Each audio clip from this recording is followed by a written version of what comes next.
അത്രയും കഠിനമായിരുന്നോ ജീവിതകാലം? അങ്ങനെ അറിയില്ല. ഇപ്പോൾ എനിക്കിപ്പോൾ അങ്ങനെ ഞാൻ ജനറലൈസ് ചെയ്ത് പറയാൻ ആഗ്രഹിക്കുന്നില്ല. എന്നാലും കുറച്ച് ബുദ്ധിമുട്ടുകളൊക്കെ സ്വാഭാവികമായിട്ട് ഈ കേരളത്തിലെ ബഹുഭൂരിപക്ഷം മനുഷ്യർക്കുള്ളതുപോലെ ബുദ്ധിമുട്ടുകളൊക്കെ ഉണ്ടായിരുന്നു. പട്ടിണി ഇല്ലെങ്കിലും ദാരിദ്ര്യം, ഇത് രണ്ടും രണ്ട് ടേമാണ്. അപ്പോൾ അങ്ങനെയുള്ള സാഹചര്യമൊക്കെ ആയിരുന്നു. അപ്പം ഞാൻ ആദ്യമായിട്ട് ജോലിക്ക് പോകുന്നത് പ്ലാന്റേഷൻ കോർപ്പറേഷനിൽ കശുമാവിൻ്റെ തോട്ടമുണ്ട്.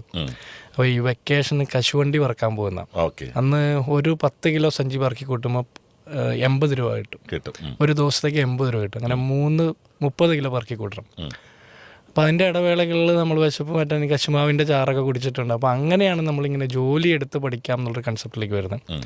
ഹോട്ടലിൽ പണിയെടുത്തിട്ടുണ്ട്, മേശ തുടച്ചിട്ടുണ്ട്, പാത്രം കഴുകിയിട്ടുണ്ട്, പെയിൻറ്റ് പണിക്ക് പോയിട്ടുണ്ട് 8-9 കൊല്ലക്കാലം. ഞാൻ UC കോളേജിലെ ചെയർമാനായിരിക്കുന്ന സമയത്ത് രാത്രി കാലങ്ങളിൽ കളമശ്ശേരി പോളിടെക്നിക്കിൽ പെയിൻറ്റ് പണിക്ക് പോയിട്ടുണ്ട്. അപ്പോൾ ഇത്തരം സൗകര്യങ്ങൾ എനിക്ക് ചെയ്തു തന്ന കുറേ ആളുകളുമുണ്ട്. എനിക്ക് പണിക്ക് പോകാൻ പറ്റണമെങ്കിൽ വേറെ ആരെങ്കിലുമൊക്കെ എന്നെ സഹായിക്കണമല്ലോ.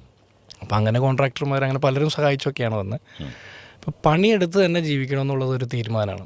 അപ്പോൾ ഒരു കാലത്തും ഞാൻ വെറുതെ ഇരുന്ന് എൻ്റെ ജീവിതം നയിക്കാനായിട്ട് മറ്റൊരാളുടെയും പണം വാങ്ങണ്ട എന്നുള്ളൊരു തീരുമാനം. ബാധ്യതയുണ്ട്, ബുദ്ധിമുട്ടുണ്ട്. അപ്പോൾ പോലും കുറേ ജോലികൾ ചെയ്തിട്ടുണ്ട്. കാർ ഓടിക്കാൻ പോയിട്ടുണ്ട്, അങ്ങനെ കുറേ അധികം ജോലികൾ. അപ്പോൾ ഇപ്പോൾ അവസാനം ഇംഗ്ലീഷ് ട്രെയിനിങ് എന്ന് പറഞ്ഞ് ഇൻസ്റ്റിറ്റ്യൂട്ടുണ്ട്. ഇതൊക്കെ ഒരു ഭാഗമാണ്. പക്ഷെ ഞാൻ വിചാരിക്കുന്നത് കേരളത്തിലെ പൊതുപ്രവർത്തകരെക്കുറിച്ച് പൊതുവിൽ ആളുകളുടെ ഒരു അഭിപ്രായം ഒരു പണിക്കും പോകാത്തവർ എന്നുള്ളതാണ്. പക്ഷെ ഞാൻ മനസ്സിലാക്കുന്ന ഒരു 90% മനുഷ്യരും അവരൊക്കെ ജോലിയെടുത്ത് അത് കഴിഞ്ഞിട്ട് അതിൽ നിന്ന് കിട്ടുന്ന പണം കൊണ്ട് പൊതുപ്രവർത്തകരാണ്. ഇപ്പോൾ പഞ്ചായത്ത് മെമ്പർമാരെയൊക്കെ ഞാൻ ഒബ്സർവ് ചെയ്യുന്നില്ല, അതിലൊരു ബഹുഭൂരിപക്ഷം മനുഷ്യരും ആ ടൈം കഴിയുമ്പോൾ വലിയ കടബാധ്യതയിൽ അവസാനിക്കുന്നത്. വളരെ കുറച്ച് ആളുകൾക്ക് ചിലപ്പോൾ എന്തെങ്കിലുമൊക്കെ സംവിധാനമൊക്കെ ആയിട്ടുണ്ടാകും. അതൊക്കെ വളരെ കുറച്ച് ആളുകളാണ്. ഈ കുറച്ച് ആളുകളെ വെച്ചിട്ടാണ് മുഴുവൻ ആളുകളെയും അഭിപ്രായം പറയും.